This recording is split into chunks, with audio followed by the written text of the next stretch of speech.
They were the most feared Mafia twins in Seoul, Kang Jae-won and Kang Tae-min. Together they were unstoppable, ruthless, untouchable. But 5 years ago, a car bomb meant to kill them left them with something worse than scars. It left them infertile, unable to continue the bloodline that had ruled Seoul's underworld for 3 generations. I grew up hearing whispers about them, the twins who shared everything, the brothers who killed without hesitation, the men who made grown criminals weep with fear. I never thought I'd meet them, never thought their world would crash into mine. But my father had other plans. 3 million won in gambling debts, money he didn't have, money owed to people who don't forgive. And when the collectors came, when the threats turned to bruises, he made a choice. He sold me.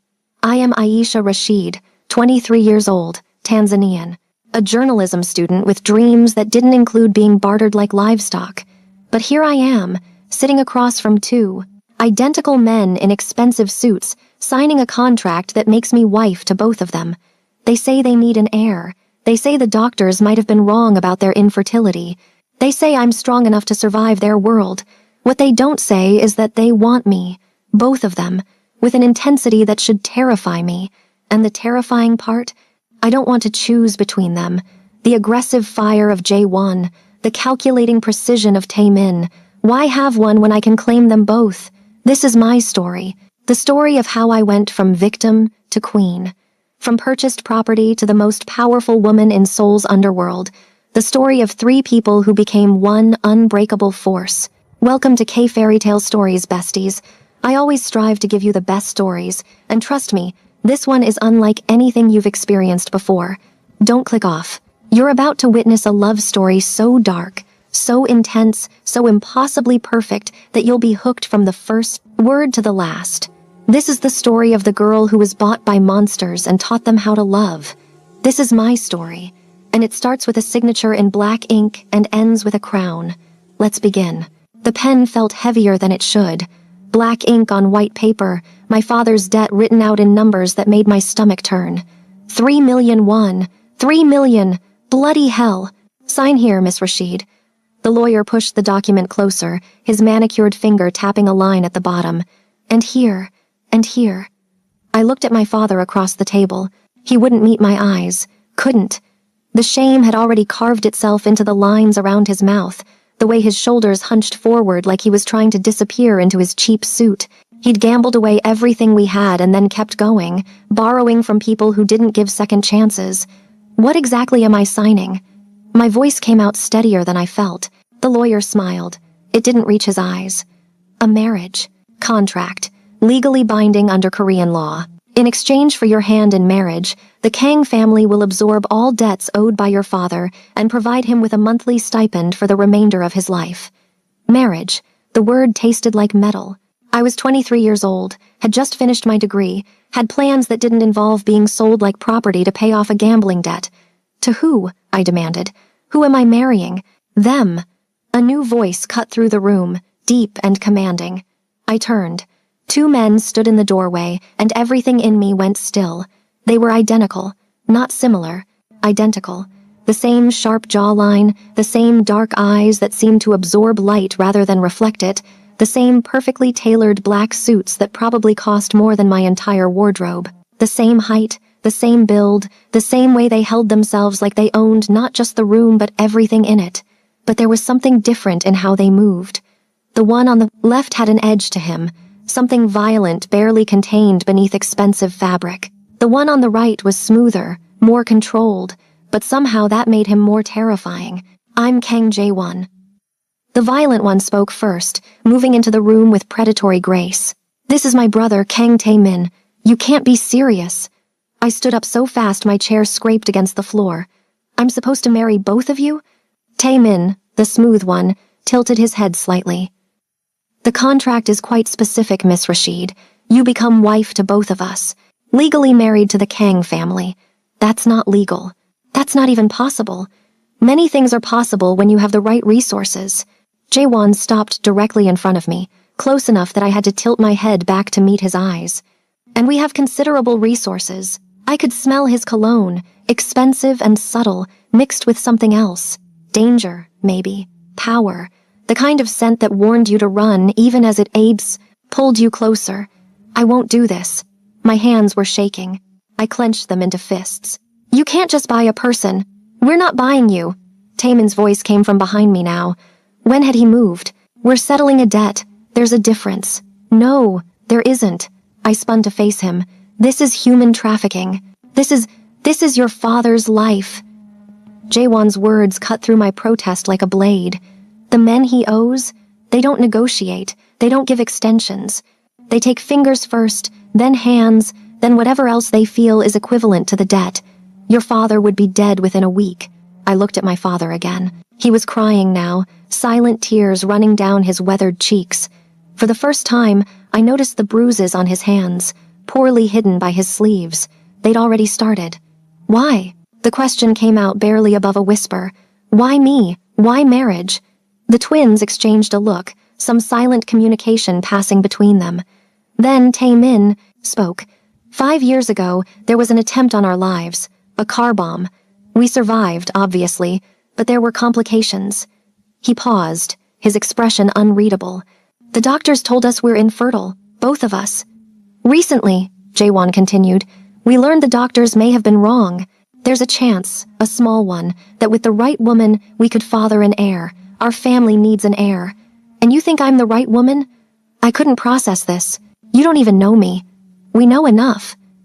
Taemin pulled out his phone, tapped the screen, and handed it to me. We know your mother died when you were 12. We know you raised yourself while your father sank deeper into gambling addiction. We know you put yourself through university working 3 jobs.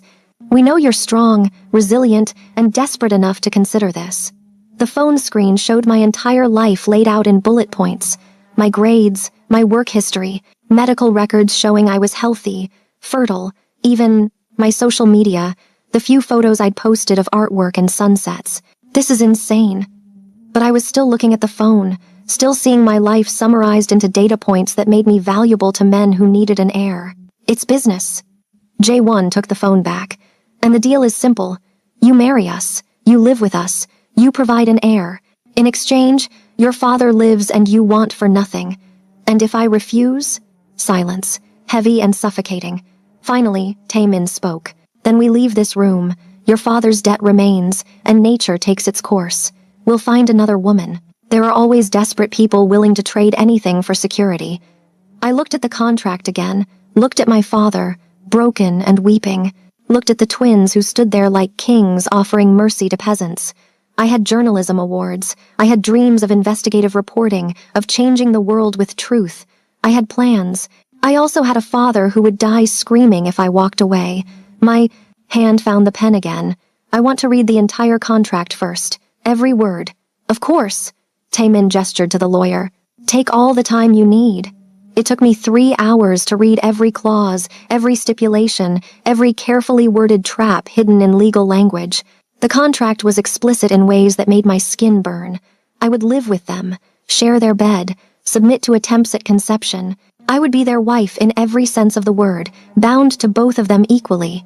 In exchange, I would have financial security, protection, and the knowledge that my father would live. There was even a clause about my education, stating they would support any further studies I wished to pursue.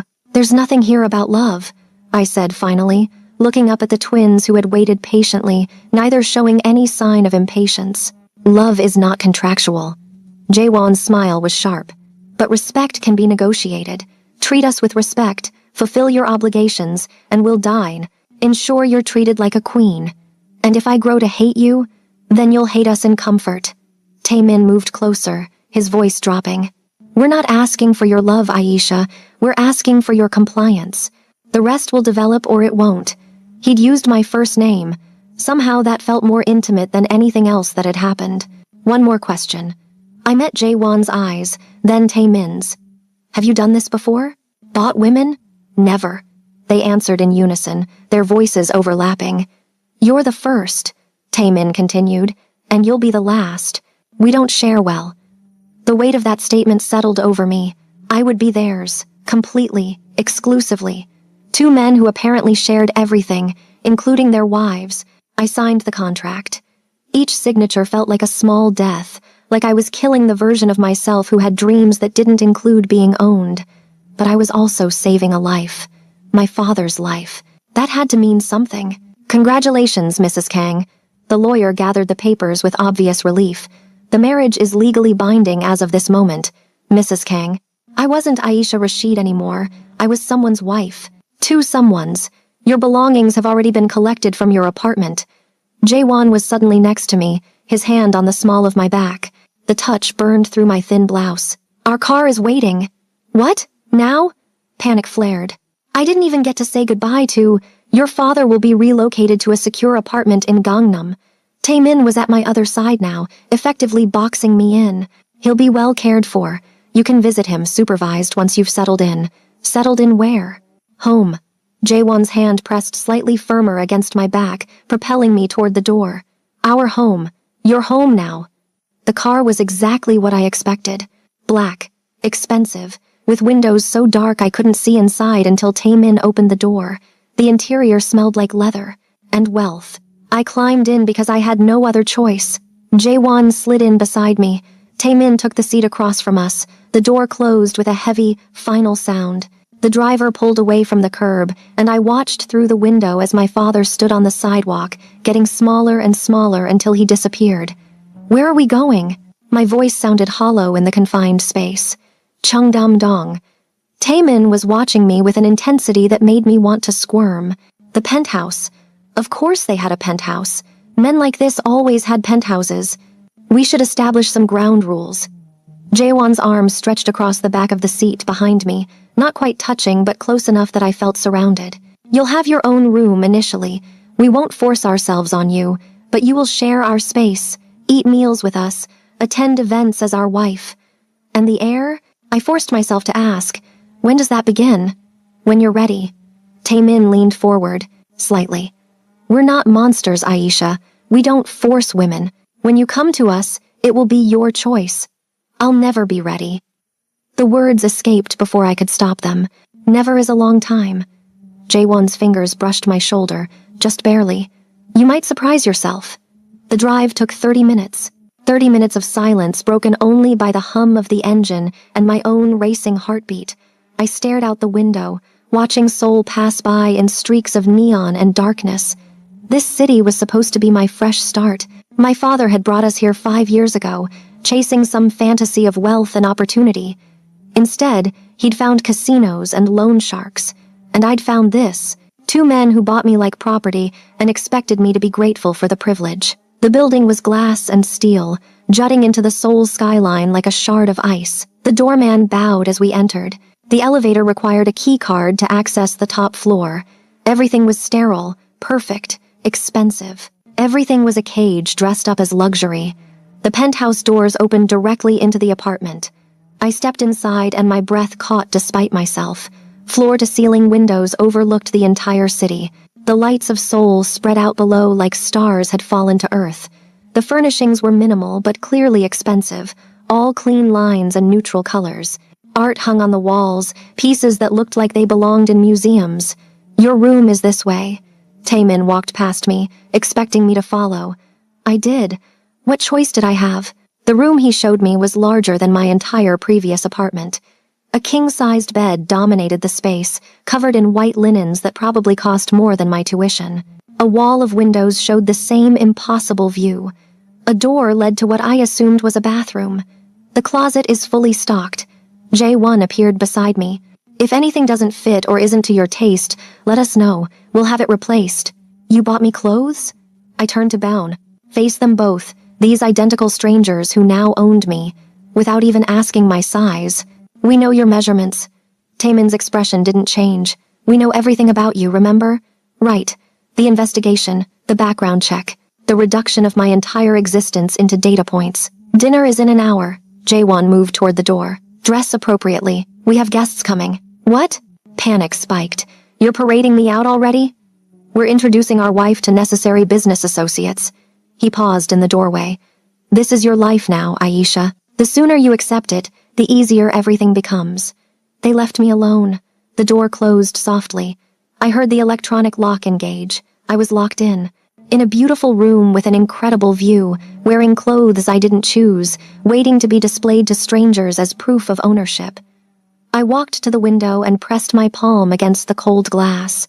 Somewhere in this city, my father was probably drinking to forget what he'd done. Somewhere out there were the dreams I'd had, the life I'd planned. All of it was gone now. I was Mrs. Kang, property of two men who needed an heir, a means to an end. I wouldn't cry. I refused to give them that. Instead, I opened the closet. They weren't lying about it being stocked. Designer clothes I recognized from magazines lined the racks. Shoes in perfect rows, jewelry in velvet boxes. Everything a woman could want, except freedom. I chose a dress almost at random. Black, because it felt like mourning. Simple, because I wasn't here to impress anyone. It fit perfectly because of course it did. They knew my measurements. They knew everything. The bathroom was marble and gold, stocked with expensive products. I washed my face, fixed my hair, put on the minimum makeup necessary to look alive.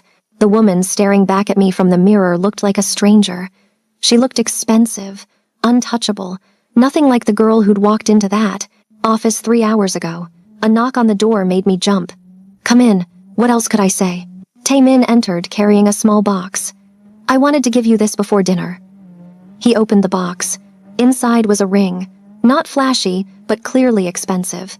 A single perfect diamond on a platinum band. "We both have one."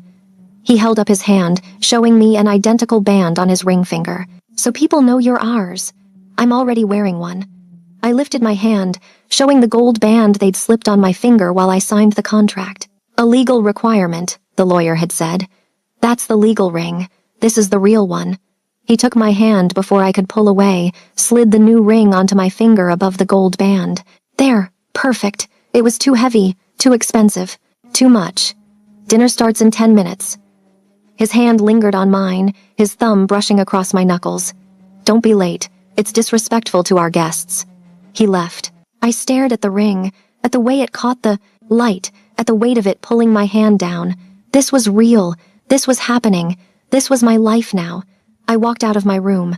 The penthouse seemed bigger now, more maze-like. I followed the sound of voices to a dining room that could seat 20. A table set with crystal and china, candles flickering, and 6 men in expensive suits standing around talking business in rapid Korean. They all turned when I entered. The conversation died. 6 pairs of eyes assessed me, categorized me, dismissed me as relevant, except for Jae-won and Tae-min. They looked at me like I was something precious, something that belonged to them. "Gentlemen." Jae-won's voice cut through the silence. "My wife, Aisha." The words felt like a brand. Wife, singular, even though there were 2 of them. As if I belonged to an entity called Kang rather than 2 separate men. Charming. One of the men, older with silver at his temples, smiled at me. "Where did you find such an exotic flower?" Exotic. I hated that word. I smiled anyway because what choice did I have? "Aisha is Tanzanian." Taemin moved to my side, his hand settling possessively on my waist. "We met through mutual business interests. Lie, complete lie." But I wasn't about to correct him in front of strangers. Dinner was torture. 7 courses of food I barely tasted while men talked around me in a language I was still learning. Occasionally, someone would throw a question my way, patronizing inquiries about my education or my thoughts on Seoul. I answered with the minimum necessary, keeping my voice pleasant, my expression neutral, all while Jae-won's hand rested on my thigh under the table, not moving, just there. A constant reminder of ownership, of what they expected from me eventually. Taemin was across from me, and every time I looked up, he was watching me with those dark, unreadable eyes, like he was studying me, learning my tells, figuring out exactly how to break me down. When dinner finally ended, when the guests finally left, I thought I might get to retreat to my room. I was wrong. Living room. Jae-won's hand on my elbow guided me to a different space. "We need to talk." The living room was all sharp angles and uncomfortable-looking furniture that was probably priceless. Taemin was already there, pouring 3 glasses of whiskey. "Sit." Jae-won gestured to the couch. I sat. They flanked me, 1 on each side, close enough that I could feel their body heat, smell their cologne, sense the leashed power in them both. "You did well tonight." Taemin handed me a glass. Better than we expected, honestly. What did you expect? That I'd make a scene? Embarrass you? We expected you to be overwhelmed. Jaewon's arms stretched across the back of the couch again, his fingers brushing my shoulder. This is a lot to process. We understand that. Do you? I turned to face him. Do you understand what it's like to be sold? To be property? To know that everything you dreamed of is gone? Because your father couldn't control himself? No. His honesty surprised me. We don't. We've never been powerless. We were born into this world, raised to rule it. The idea of being owned is foreign to us. Then you can't possibly understand. But we can empathize. Taemin set his glass down. Aisha, we're not trying to break you. We need you intact, strong, capable of bearing children who will inherit everything we've built. A broken woman can't do that. So you're preserving your investment. We're respecting our wife. Jaewon's correction was soft but firm. There's a difference. I drank the whiskey. It burned going down, but the burn felt good, felt real. I want to establish some rules of my own. The alcohol made me bolder. If I'm going to be here, if I'm going to do this, then I want certain things. Such as? Taemin was studying me again. I want to continue my education. You said in the contract you'd support it. I want to pursue my master's degree in journalism. Done. Jaewon didn't even hesitate. What else? I want to see my father regularly. Not supervised. Alone. No. Taemin's voice was gentle but absolute. Supervised visits once a month. Your father is a gambling addict with poor impulse control. We need to monitor his behavior.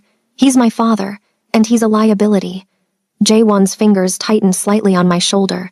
We're protecting you as much as him. Those men he borrowed from, they're angry the debt was absorbed by us instead of being paid in blood. If your father has unsupervised contact with you, he becomes a vulnerability. I hadn't thought of that. Hadn't considered that by saving him, I might have also painted a target on both our backs. Fine, supervised, but monthly, and for at least 2 hours. Agreed. Taemin nodded. What else? I want time. Before the heir, part of this arrangement begins. I want time to adjust, to accept this, to be ready. They exchanged one of their silent looks. Some conversation happening without words. 30 days, Jaewon finally said. We'll give you 30 days to adjust. We'll court you properly, help you see that we're not monsters, that this arrangement can be good for all of us. At the end of 30 days, we expect you to fulfill your obligations. And if I can't, my voice dropped to a whisper, if I can never be ready, then we renegotiate. Taemin reached out, tucking a strand of hair behind my ear. The gesture was so gentle it startled me. But we think you'll surprise yourself, Aisha. We think you're stronger and more adaptable than you realize. I hate you both. The words came out before I could stop them. I hate that you bought me. I hate that you think money solves everything. I hate that I had to choose between my father's life and my freedom. We know. Jaewon's voice was soft. Hate us if you need to, but give us 30 days to change your mind. They left me alone after that. I went back to my room, to my beautiful cage, and I stared at the city lights until they blurred. Exhaustion pulled at me, but every time I closed my eyes, I saw my father's face. The shame, the relief, the knowledge that he'd sold his daughter to save his own skin. I hated him for that, almost as much as I hated the twins. Almost. Sleep came eventually, fitful and full of dreams where I was running but my feet wouldn't move, where hands reached for me and I couldn't scream, where a pen signed contracts in blood instead of ink. Morning came too soon, sunlight streaming through windows I'd forgotten to cover. For a moment, I didn't remember where I was. Then reality crashed back. I was married, to 2 men I'd met yesterday, men who expected me to bear their children. A knock on the door. Breakfast is ready. Taemin's voice. Smooth and controlled, just like everything about him. I dragged myself out of bed, found clothes in the closet, jeans and a simple top because I wasn't dressing up for them. This was my small rebellion. The kitchen was spotless and modern, all stainless steel and granite. Jaewon stood at the stove, cooking. Actually cooking, not having staff do it for him. The smell of eggs and coffee filled the space. Good morning. He didn't turn around. How do you take your eggs? I can make my own breakfast. That wasn't the question. He plated food, turned to face me. How do you take your eggs, Aisha? Scrambled. I sighed. Too tired to fight. With cheese if you have it. We have everything.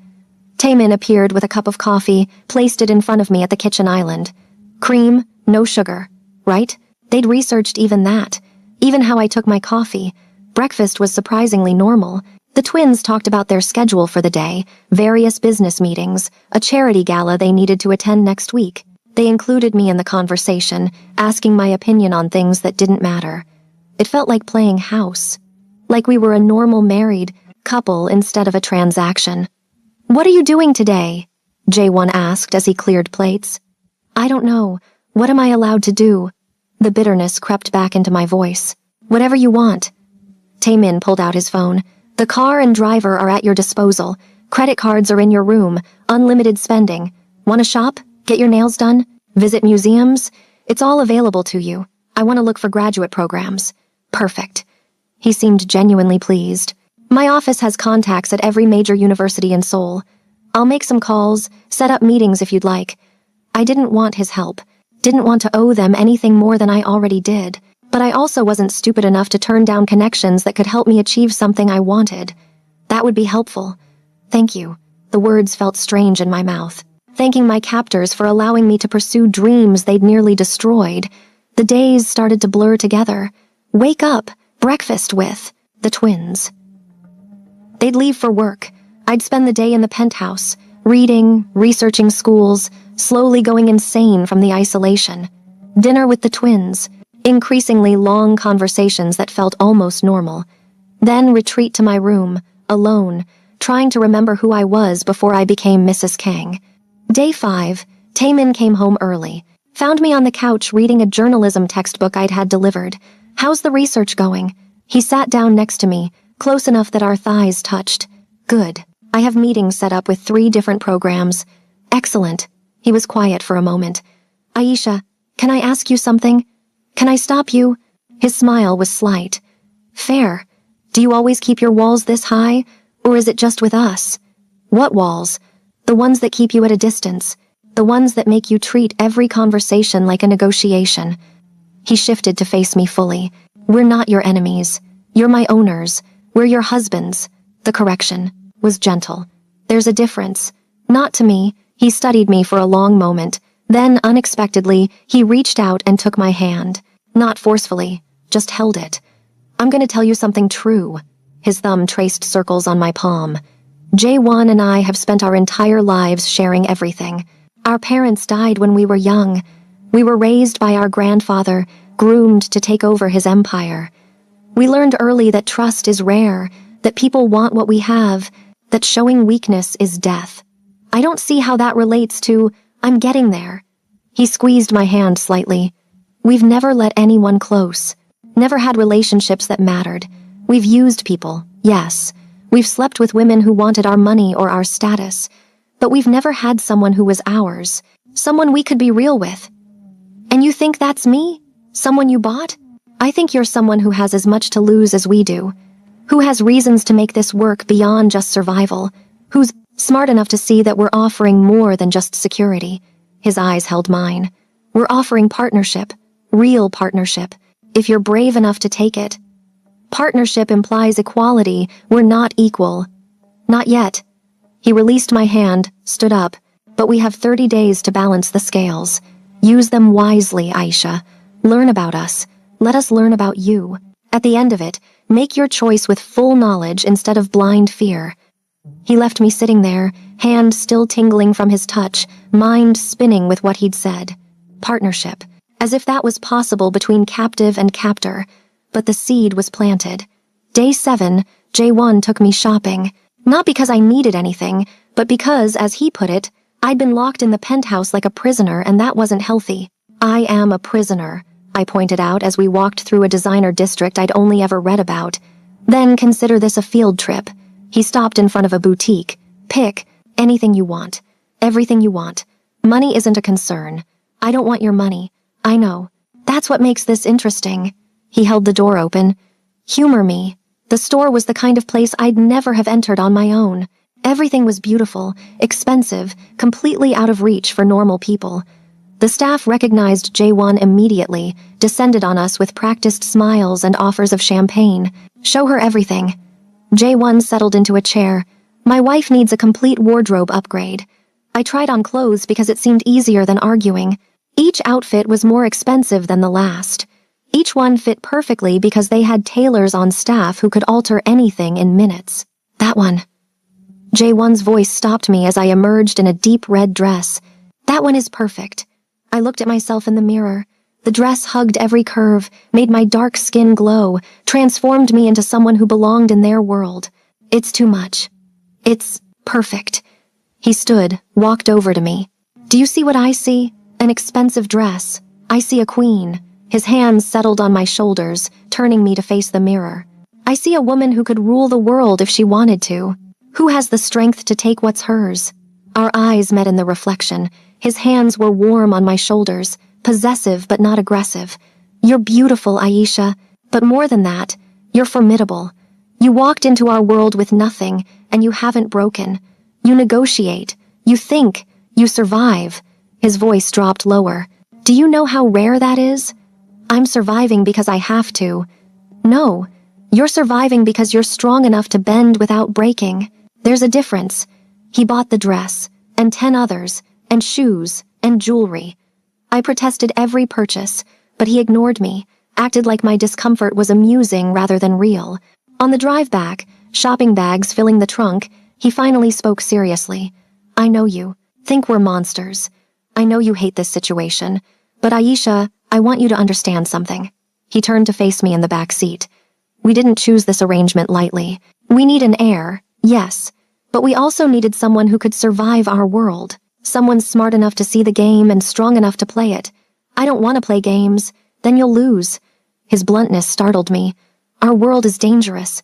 It's full of people who would use you against us, who would hurt you to hurt us. You need to be ready for that. You need to be strong enough to stand beside us, not hide behind us. Why do you care if I'm strong? Because weak things break. His hand moved to my face, cupping my cheek with surprising gentleness. And we don't want you broken.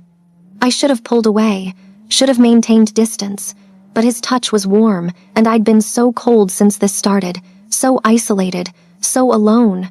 I don't understand you, my voice came out whisper soft. Either of you, you're cruel and kind in the same breath. You imprison me and then offer freedom. You buy me and then treat me like I'm precious. That's because you are precious. He leaned closer. You're the most valuable thing we own. Not because we bought you, but because you're irreplaceable. You could find another woman. Not like you. His thumb brushed my cheekbone. We researched dozens of candidates. You were the only one who had the right combination of strength, intelligence, and desperation. The only one we both agreed on. Lucky me, he smiled. Lucky us. His face was very close now. His eyes dropped to my lips. I knew what was coming, could see the intention in every line of his body. He was going to kiss me. I should have stopped him, should have turned away. I didn't. His lips touched mine, soft at first, testing. When I didn't pull away, the kiss deepened. His hand slid into my hair, angling my head for better access. His other hand pulled me closer, until I was practically in his lap. I'd been kissed before, college boyfriends, fumbling encounters that left me unimpressed. This was different. This was consuming, commanding, a kiss that demanded surrender and offered pleasure in return. When he finally pulled back, we were both breathing hard. That wasn't part of the 30 days. My protest was weak even to my own ears. That was me being unable to resist you for another second. He settled me back into my seat, straightened my clothes with careful hands. But it won't happen again until you're ready. I promise. The rest of the drive was silent, charged with an electricity that hadn't existed before. When we got back to the penthouse, Tae-min was waiting. His eyes moved between us, seeing something in our expressions. Shopping went well. I see. Very well. Jae-won's smile was sharp. Our wife has excellent taste. Our wife looks like she's been thoroughly kissed. Tae-min's observation was clinical, but his eyes held heat. Interesting. My face burned. It was a mistake. Was it? Tae-min moved closer. Because from where I'm standing, it looks like progress. I don't. But he was already invading my space, his hand tilting my chin up. If my brother gets to kiss you, so do I. It's only fair. That's not how this works, isn't it? His smile was slow, dangerous. We share everything, Aisha. everything. Then his mouth was on mine, and oh, this kiss was different. Where Jae-won had been commanding, Tae-min was seductive. Where Jae-won had taken, Tae-min coaxed. His kiss was slower, deeper, more devastating in its thoroughness. When he finally released me, I was dizzy. Now we're even. He stepped back, expression satisfied. Dinner in an hour. Wear the red dress. They both left me standing there, lips swollen, body trembling, mind completely fractured. This was wrong. This was insane. I was attracted to my captors, to the men who'd bought me like property. But I was also alive in a way I hadn't been since this started. My skin was electric. My heart was racing. For the first time, I felt something other than fear and resentment. I felt desire, and that terrified me more than anything else. If you're enjoying this story and want to know what happens next, hit that subscribe button right now. This is going to get intense, and you don't want to miss a single moment of Aisha's dangerous journey. Drop a comment telling me if you think she should give in to the twins or keep fighting. And share this with anyone who loves dark romance and impossible choices. The next 2 weeks passed in a blur of contradictions. The twins courted me like I was someone worth winning instead of someone they'd already won. They took me to expensive restaurants where we were treated like royalty. They showed me Seoul's hidden treasures, galleries and temples and rooftop gardens I'd never have found on my own. They were attentive, charming, surprisingly funny once I learned to read their dry humor. They asked about my dreams, my goals, my opinions on everything from politics to art. They treated me like my thoughts mattered. And slowly, against every instinct, I started to soften. It wasn't just the luxury, though that helped. It wasn't just the physical attraction, though that was undeniable. It was the way Jae-won remembered I didn't like cilantro and made sure restaurants knew to leave it off my food. It was the way Tae-min bought me books he thought I'd enjoy, always with a handwritten note explaining why. It was the way they both looked at me like I was something precious. On day 18, everything changed. I was leaving one of my graduate program meetings, feeling optimistic about getting accepted, when a car pulled up beside me. Not the usual driver, not the usual car. 3 men got out, moving fast. I tried to run, but they were faster. A hand over my mouth, arms pinning me, the smell of chloroform, then darkness. I woke up in a warehouse, hands zip-tied to a chair, head pounding. A man stood in front of me, middle-aged, expensive suit, cold eyes. "Mrs. Kang." His voice was smooth. "Welcome. I've been looking forward to meeting you." "Who are you?" "Lee Dae-hyun. Your husbands and I have some unfinished business. You're going to help me resolve it." Fear clawed at my throat. "They'll come for me." "Oh, I'm counting on it." He smiled. "That's the point." He left me there, tied up, terrified, alone. Hours passed, maybe days. It was hard to tell in the windowless space. Occasionally someone brought water, let me use a bucket for a bathroom. No one hurt me, but the threat of violence hung heavy. Then I heard it. Gunfire, shouting, the sound of men dying. The warehouse door exploded inward. Jae-won came through first, gun raised, moving like death incarnate. Tae-min was right behind him, equally armed, equally lethal. They killed everyone in their path. No hesitation, no mercy, just brutal, efficient violence. When Jae-won reached me, when he cut the zip ties and pulled me into his arms, I felt something shift inside me.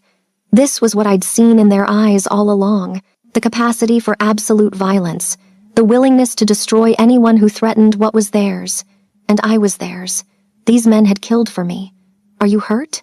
Jae-won's hands were everywhere, checking for injuries, his voice rough with emotion. "No, just scared. Don't be scared." Tae-min was suddenly there, his gun still smoking, his eyes wild. "We have you now. You're safe." They carried me out of that warehouse, past the bodies of men who'd thought they could use me. They put me in their car, wrapped me in a blanket, held me between them all the way home. In the penthouse, they hovered, refusing to let me out of their sight. Jae-won ran me a bath while Tae-min made food I couldn't eat. They watched me like I might disappear if they looked away. "How did you find me?" I finally asked. "We had you, Tae-min." Tae-min showed me his phone, a little dot that represented me. "We always know where you are." I should have been angry about the invasion of privacy. Instead, I felt safe. The man who took me, Lee Dae-hyun, he said you had unfinished business. "We do." Jaewon's voice was ice. He tried to muscle in on our territory last year. We refused his offer. He's been looking for revenge ever since. And I gave him the perfect opportunity. No, Taemin's hand found mine. This isn't your fault. This is war, and you were collateral damage. But he made a mistake. He touched what's ours. What happens now? They exchanged one of their looks. Then Jaewon spoke. Now we finish it. We end him and everyone loyal to him. We make sure no one ever threatens you again. That's murder. That's protection. He moved closer, crouched in front of me. Aisha, our world is violent. We've tried to shield you from that, but you need to understand. This is who we are. This is what we do.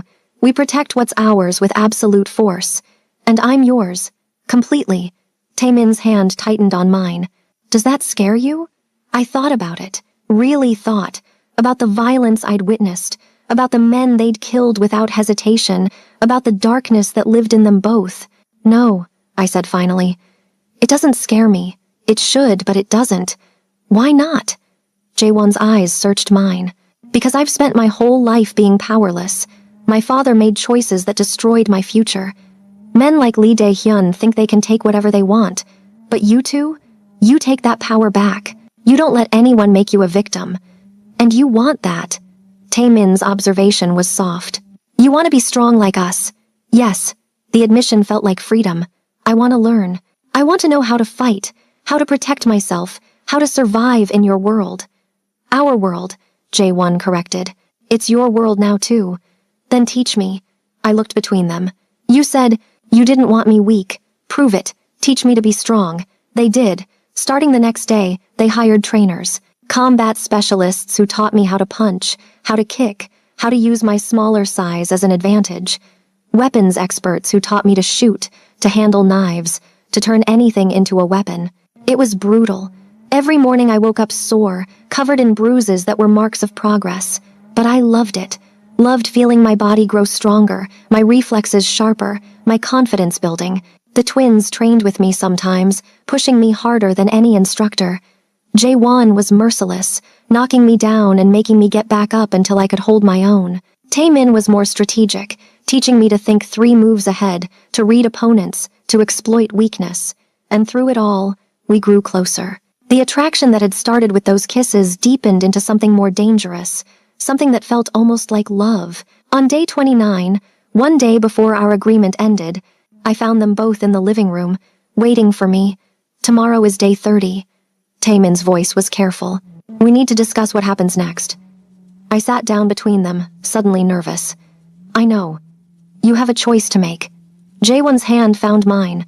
Keep fighting us, and we renegotiate. Or surrender, and we move forward. What does surrender look like? My voice was barely above a whisper. It looks like you accepting us. All of us. It looks like you sharing our bed, trying for the air we need, becoming a true wife instead of a purchased one. Taemin's hand joined Jaewon's, both of them holding me. It looks like you trusting us to protect you, cherish you, give you a life worth living. It looks like partnership. I looked at them both. These men who'd bought me, who'd killed for me, who'd trained me to be strong, who looked at me like I was everything. I have conditions. My heart was racing. Name them. They spoke in unison. I want to finish my degree. I want to be involved in your business decisions. Not just a figurehead. I want respect. Real respect. From everyone in your organization. Done. Jaewon didn't hesitate. And I want to know that if I give you this, if I give you myself completely, you'll never take it for granted. That I'll always matter more than business, more than power, more than anything else. Aisha. Taemin turned me to face him. You already matter more than anything else. You've mattered since the moment you walked into that office and signed those papers with fire in your eyes. We don't do this lightly, Jaewon added. We don't share well. We don't let people close. But you've gotten under our skin, into our heads, into our hearts. So you'll have both of us tonight. Taemin's voice dropped to something heated. And every night after, if you're brave enough to say yes. I took a breath. Thought about the girl I'd been 4 weeks ago, terrified and desperate. Thought about the woman I'd become strong and fierce. Thought about the life stretching ahead, dangerous but mine. Yes. The word came out strong, certain.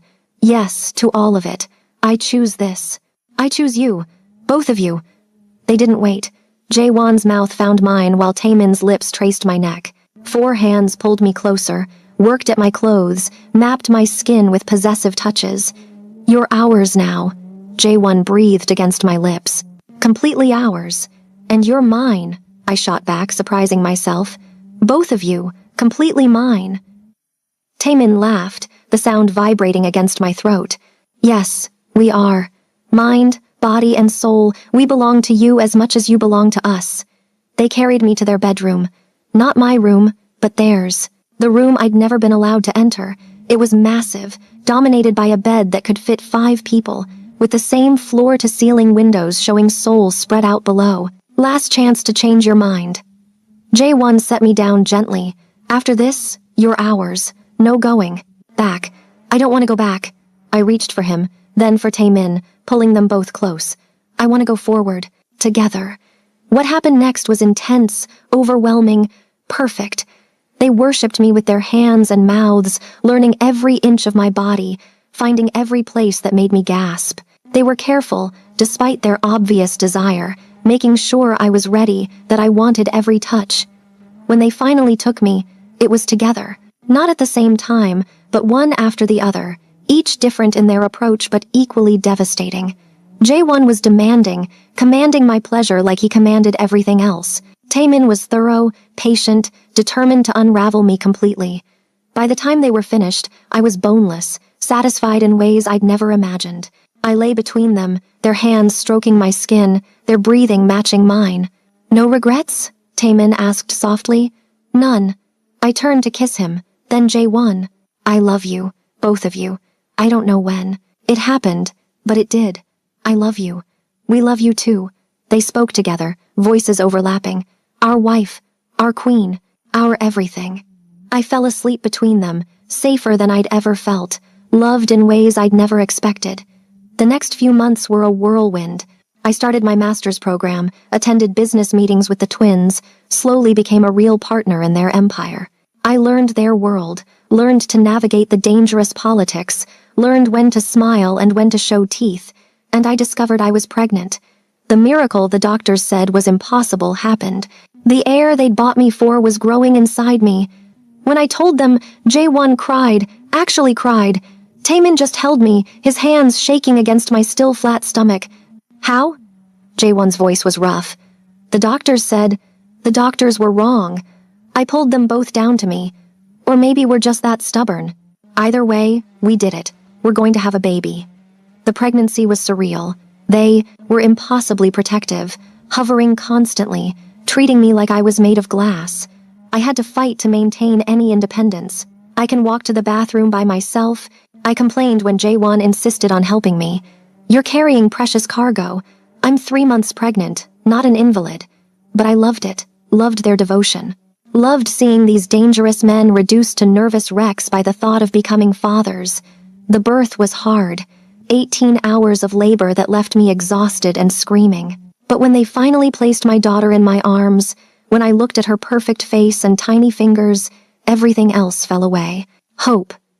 I looked at the twins, both of them staring at their daughter with expressions of absolute awe.